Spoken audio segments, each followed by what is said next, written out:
Her satisfaction wasn't the mistreatment of her kids. But think about this, y'all. When you are sending your children into your ex's home who has a new spouse,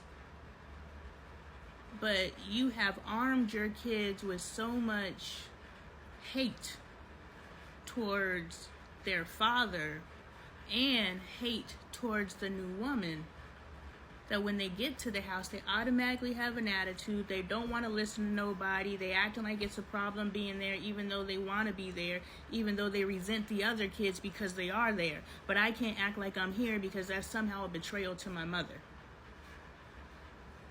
So what you are doing is putting your children, I'm talking to the custodial parent, the bio mother.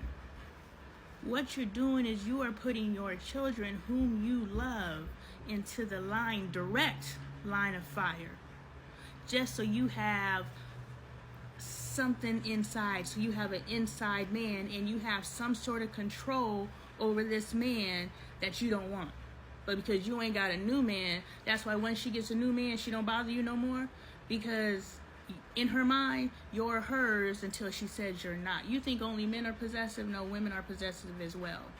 You're hers until you're not, which means she is going to date you even though she's not with you anymore. And she's going to use her kids as pawns and tools inside of your home. The beings you birthed, and now you're using them as weapons. And then when they take on shrapnel and they take on hits and dings, because the new wife, i.e. myself, I ain't no punk. I don't care if I've known you since you were 5 years old, you're not going to treat me like this. Matter of fact, I've known you since you were 5 years old. You've spent the night over my house, you've played with my kids, I've picked you up and I've taken you out, and this is how you're treating me. Just because your mother's back in the picture, I'm so confused. But let's play this game. And so I just want you ladies to realize, when you put your children in these positions, you are inflicting trauma on your children just so you have something to cuss your ex out about. It is that important to you to still have control in his life, because you are trying to control what happens with your kid when he's with them. Oh, she needs to go to bed at this time. Well, I would like for her to go to bed at this time. No, because at my house, it's this. So it needs to be this way at your house. And you're saying that you're keeping a schedule with your kid. No, you are trying to control that man, because if what happens is anything besides what you said happens, you got a problem. So I just need us to wake up to that, so we can stop doing that, so we can stop inflicting trauma. And the crazy thing is, the kids don't even see the source of the trauma is their mama. Damn, I ain't barred in a while. What's good, y'all? I'm LoneeAppleton. I am a healthy family advocate. If that is your content of choice, please consider following, commenting, sharing, posting videos with your community so that we can grow, as well as putting a tip in the jar, purchasing some merch, and picking up your copy of What's the Best That Can Happen at LoneeTaylorArt.com. So yeah, ladies, if we could just realize that by choosing, because it's a choice, I don't care.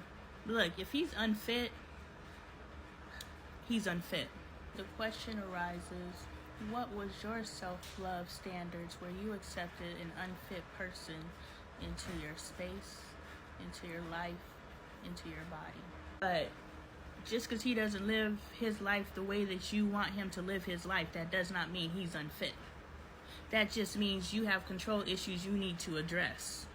And you will be better off by addressing those control issues than trying to dictate what happens at his house. And so if we can just acknowledge, by keeping up drama, and men, because men are reactive, most baby mama, baby daddy drama is sparked by the woman. Are there other cases? Sure. But I'm speaking from the prevalence. And the prevalence is men are reactionary.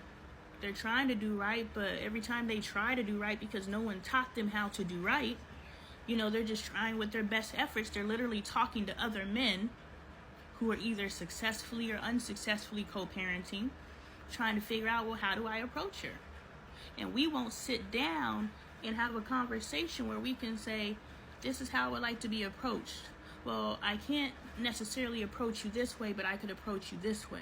Okay, I see how you're trying to make efforts to approach me the way that I like, so let's settle on this. Compromise, right? Y'all went half on a baby, so go half on compromise on how to raise it.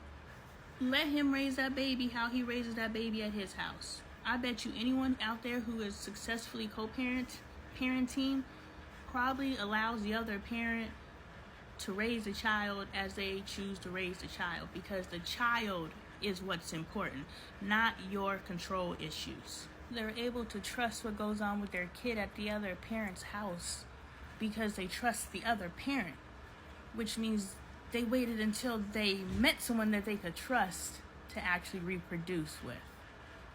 They trust what's going on with their kid at the other parent's house because they had a conversation and they came up with a compromise. Neither side stood so firm on their way that the child suffered. So we just gotta wake up to that, because our children, and we wanna blame the dad because that's our societal, that's what we do. But the children are being traumatized, and they are being traumatized by the mother, because the mother is taking their child and using them as a pawn. And the mother doesn't see that she's doing it. The kids don't see that she's doing it. The other woman sees that she's doing it, but her voice doesn't matter. The father sees that she's doing it, but he can't disrespect the mother of his children, and so he allows his new woman to be in the line of fire because he's not going to stand up, because he has been conditioned to not disrespect the mother of his children, even though she's dead wrong. You don't know how much I endured because my husband refused to stand up for me. He allowed me to remain in the line of fire. I don't know why, and he's not here right now to say why. But he didn't back me up with his ex. He said some things like, no, she's not that, but he never told her to shut up about my wife. He never hung up the phone. He never stopped reading and responding to the text, even though I would block her number, and he would unblock because she has my kids, even though all the kids have a cell phone. So we have to understand that working cooperatively is for the best interest of the kids. Not using the kids as pawns, because any woman who's worth her salt ain't gonna stand there and let another woman's kids disrespect her. She gonna take disrespect to a degree because she respects her spouse, which the whole time she's wishing her spouse respected her enough to protect her. And bio mamas, y'all gotta understand what y'all doing to your own kids and children. Don't look at the new woman. She's reactionary. Who's the causality? Who's the agent of chaos? Who every time you come home is like, what happened over there? She want to know exactly what happened at that other woman's house. Why? Because she's concerned for you? No, because she's looking for something to go and try to control that man over.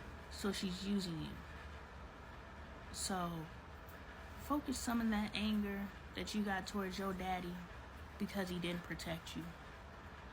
And focus some of that at your mama who sent you over there as a weapon in another woman's home to try to control and manipulate that man.